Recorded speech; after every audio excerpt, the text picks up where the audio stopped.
औज़ुबिल्लाहि मिनश्शैतानिर्रजीम बिस्मिल्लाहिर्रहमानिर्रहीम। अस्सलामु अलैकुम वरहमतुल्लाहि वबरकातुहू। मेरे प्यारे भाइयों और दोस्तों, हज़रत उमर बिन ख़त्ताब रज़ियल्लाहु ताला अन्हु से रिवायत है कि रसूलुल्लाह सल्लल्लाहु अलैहि वसल्लम ने इरशाद फरमाया कि तुम में से अगर कोई भी मुसलमान वज़ू करे और अच्छी तरह वज़ू करे, वज़ू करने के फ़ौरन बाद अशहदु अल्ला इलाहा इल्लल्लाहु वहदहु ला शरीका लहु व अशहदु अन्न मुहम्मदन अब्दहु व रसूलहु पढ़ ले, तो उसके लिए अल्लाह पाक जन्नत के 8 दरवाजे खोल देते हैं। जिस दरवाजे से चाहे वो जन्नत में दाखिल हो सकता है। इस हदीस शरीफ से मालूम होता है कि जन्नत के 8 दरवाजे हैं।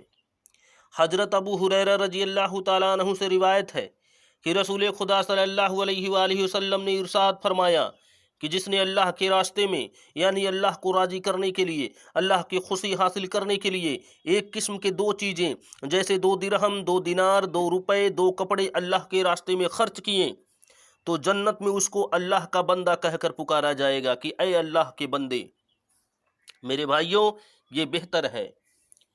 जो शख्स नमाज वाला था उसको जन्नत में नमाज के दरवाज़ों से बुलाया जाएगा, और जो शख्स जिहाद करने वाला था दुनिया में, वह जिहाद के दरवाजे से बुलाया जाएगा। जो शख्स दुनिया में सदका देने वाला था उसको सदके के दरवाजे से बुलाया जाएगा, और जो शख्स ज़्यादा से ज़्यादा रोज़ा रखने वाला था वह बाबू रैयान के दरवाजे से बुलाया जाएगा। यह सुनकर हज़रत अबू बकर सिद्दीक़ रज़ियल्लाहु ताला अन्हु ने अर्ज़ किया कि ऐ अल्लाह के रसूल सल्लल्लाहु अलैहि वसल्लम, मेरे माँ बाप आप पर कुर्बान हों, हमें बताइए कि सब दरवाज़ों से किसी को पुकारा जाए, इसकी ज़रूरत तो नहीं है, क्योंकि असल मकसद यानी जन्नत में दाखिला है, तो एक दरवाजे से दाखिल होने में हासिल हो जाता है। लेकिन फिर भी मैं पूछता हूँ कि क्या कोई ऐसा भी शख्स होगा जिसे इज्जत देने के लिए तमाम दरवाज़ों से बुलाया जाए? इस पर हज़रत सल्लल्लाहु अलैहि वसल्लम ने फरमाया कि हाँ, ऐसे भी लोग होंगे, और मैं उम्मीद करता हूँ कि तुम उन्हीं में से होंगे।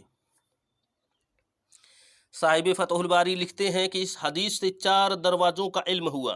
पहला, बाबुल सलात यानी नमाज का दरवाज़ा। दूसरा, बाबुल सदका यानी सदका का दरवाज़ा। तीसरा, बाबुल जिहाद, जिहाद का दरवाज़ा। चौथा, बाबुल रैयान। इसके बाद लिखते हैं कि एक बाब दरवाज़ा अल हज यकीनी तौर पर होगा, और एक दरवाज़ा उन लोगों के लिए होगा जो गुस्सों को पी जाते हैं, जिसके बारे में मुस्नद अहमद में एक हदीस आई है। और एक दरवाज़ा अल-बाबुल एमन तवक्कुल, अल्लाह पर पूरा भरोसा करने वालों के लिए होगा, जो बग़ैर हिसाब और बग़ैर अजाब के उस दरवाजे से दाखिल हो जाएंगे। और एक बाबुल जिक्र यानी अल्लाह को याद करने वालों के लिए एक दरवाज़ा होगा, जिसकी तरफ तिरमिजी की एक हदीस में इशारा है। और यह भी हो सकता है कि बाबू ज़िक्र न हो बल्कि बाबुल इल्म हो, खुदा ही बेहतर जानता है। मेरे भाइयों, बड़ाई में जिन जिन खूबियों का जिक्र है, जन्नत के असल शुरू के बड़े फाटकों के अलावा अंदर के दरवाजे हों, क्योंकि नेक अमल 8 से बहुत ज़्यादा हैं। हर नेक अमल का अगर एक दरवाज़ा हो तो बहुत दरवाजे होने चाहिए। इसलिए ज़्यादा सही अंदाज़ा यही होता है कि नेक अमलों के लिए दरवाजे अंदरूनी दरवाजे हो सकते हैं। एक बार बसरा के अमीर गवर्नर हज़रत उतबा बिन गज़वान रज़ियल्लाहु ताला अन्हु ने खुतबा देते हुए इरशाद फरमाया कि बिला शुबहा तुम ऐसी दुनिया की तरफ कूच करने वाले हो जहाँ से और कहीं जाना न होगा, इसलिए तुम यहाँ से बेहतरीन अमल लेकर रवाना हो जाओ।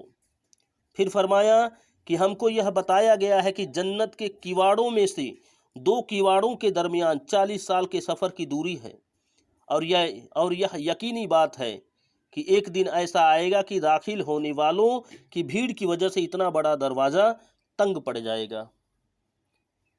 बुखारी मुस्लिम की एक हदीस है कि हज़रत सल्लल्लाहु अलैहि वसल्लम ने इरशाद फरमाया कि कसम है उस जात की जिसके कब्जे में मेरी जान है, जन्नत के किवाड़ों में से 2 किवाड़ों के दरमियान इतनी दूरी है जितनी शहर मक्का और हिज्र के दरमियान है।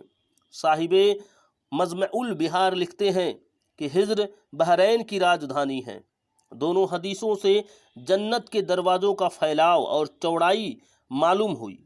پہلی حدیث میں دونوں کواڑوں کے درمیان کی دوری 40 سال کی دوری بتائی جاتی ہے، اور دوسری حدیث میں مکہ اور ہجر کی دوری بتائی ہے۔